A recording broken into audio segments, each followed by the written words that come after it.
Саламатсыздарбы урматтуу интернет колдонуучулар, урматтуу кыргызстандыктар.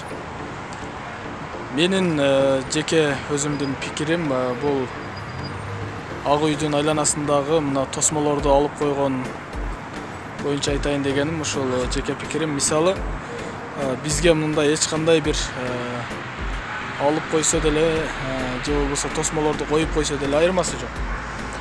Эгер бир элге мындай туура эмес келген бир көрүнүштөр болсо, тосмолордон деле ашып түшүп каалаганыбызды кылган элбиз биз.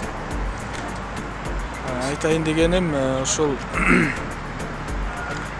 тосмолорду алып койсо эле биз бийликти мактап жактай бербешибиз керек.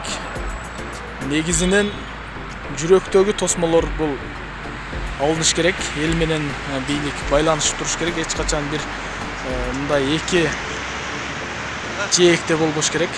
Тыгыз байланышып иш алып барыш керек. Ошондуктан биз жүрөктөгү тосмолорду алмай сайын эч кандай бир жакшы жакка өзгөрбөйбүз. Бизде буга чейин бийлик өкүлдөрү, бийликтегилер ошол чиновниктер эл менен такыр алыстап, мындай байланышы такыр болбой калганда, карапайым эл өзүнчө бир башка кемеде, бийликтегилер такыр башка кемеде болуп, ушул нерсе өзү такыр туура эмес.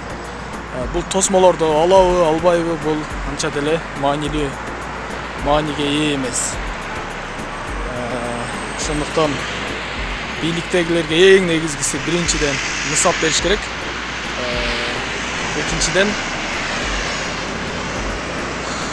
аракет кылып эл менен тыгыз иш алып барыш керек. Менин жеке пикирим ушундай.